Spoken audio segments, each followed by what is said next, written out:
We will play it on computer. But what about consoles? No consoles. Just PC.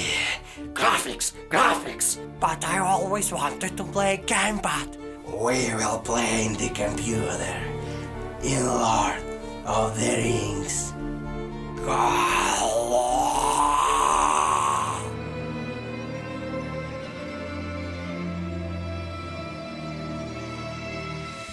Lord of the Rings Gollum, new game that is based on Tolkien books. So today we will understand, is it another cheap book-based game or a gem that is worth your money and time? To begin with, no spoilers here, just very common information and the first steps of a game. So, the story revolves around Gollum during a period of his life between two significant events. First, his encounter with Bilbo, a hobbit who first stole his ring and later killed a poor creature from the Red Book, the dragon. Second, Gollum's meeting with Bilbo's nephew, Frodo, that initially enslaved Gollum and later killed him when Gollum attempted to reclaim his ring. Thieves, killers and slave masters? Hobbits, a peace-loving and home-loving folk who enjoyed a simple rural lifestyle. Are you sure, Tolkien? Gollum, driven by his relentless quest to find the stolen One Ring, encounters various characters on his journey, including Gandalf, elves, orcs and their leaders. He ventures into the lands of orcs and elves. Sadly, in this game you mostly find yourself attempting to escape from prisons. First, you need to break free from the orcs, and then you have to avoid getting caught by the elves. I understand why the game developers choose this path, because it's easier and cheaper for them to create a few small areas instead of vast open worlds. The game starts with Gandalf interrogating Gollum. While we are playing and doing Gollum's common stuff, we can hear Gandalf's comments. The Mountains of Shadow. That is where you are hiding.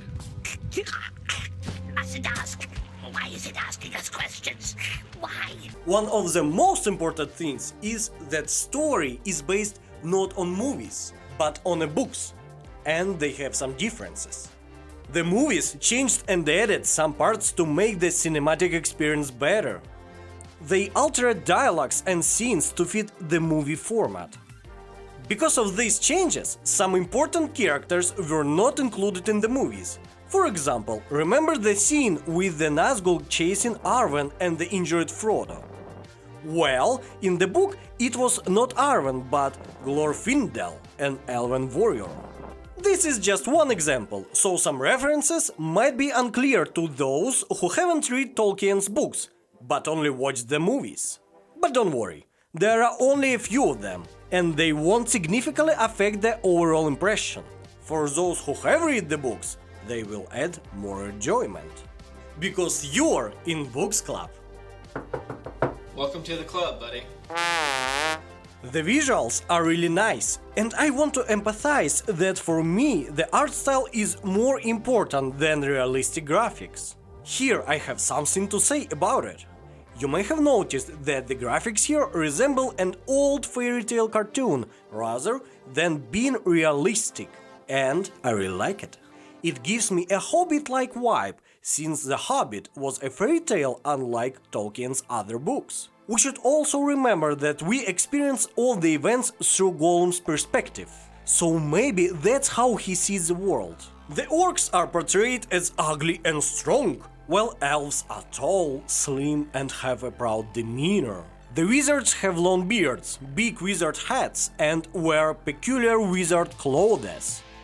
Overall, there's a fable-like spirit in all the creatures and the landscapes. Gollum is not a warrior, a hero or a villain. He's a simply beautiful little creature. Yes, at times he may resemble my ex at certain perspective, but he's not the same. For sure not. That's why this game is a stealth game, where we need to hide and sneak past enemies. We can use tall grass or hide under tables to become invisible. However, sometimes we will need to leave our hiding spots, and in those instances enemies can spot us. But they won't react instantly. It's similar to the eye system in Skyrim. You will have a moment to hide again, even if enemies see you. After spotting you, enemies may come to the last place they saw you and investigate it. This is your chance to take down the enemies with a sneak attack. But remember, not all enemies can be taken down this way, only if they are not wearing a helmet. You can collect and use rocks to distract your enemies and divert their attention. You can gather various items. You can then use it to heal Golem. Not only can you hide, but you can also climb on various surfaces, which helps you avoid enemies. Additionally, there will be parkour sections without any enemies, where your objective is to move from point A to point B using all your skills. Climbing at special walls as in God of War, climb on ledges and between them. And here I like that Golem is doing it fast. And he can jump from one ledge to another, even if there is a long distance.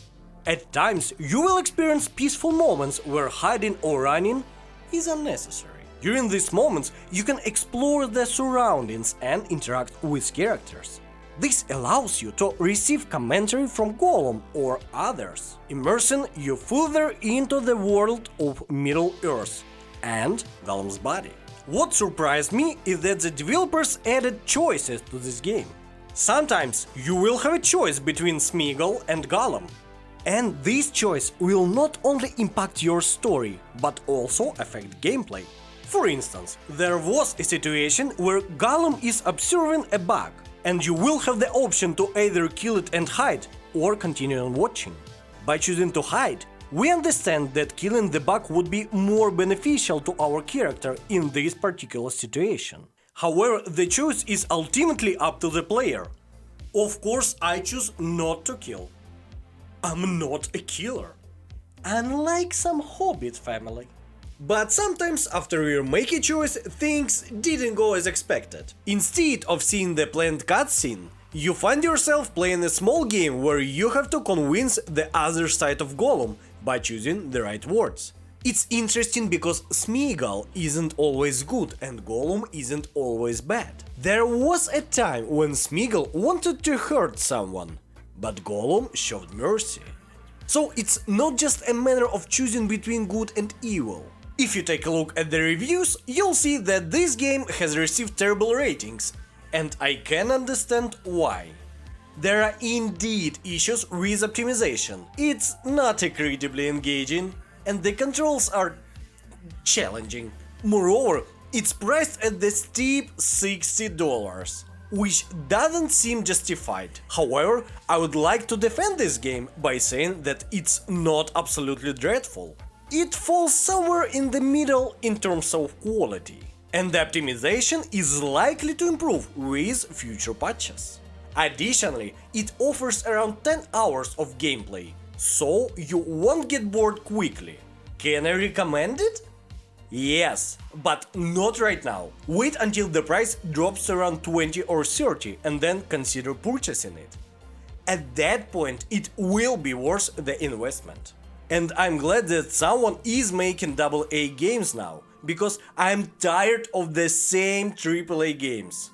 As we know, if you don't look towards indie games, it's the AA game developers who sometimes allow themselves to experiment and try something new. That's why I suggest giving this game a chance, but during sales. So go ahead and let me enjoy my precious without any interruptions. Play it, play it!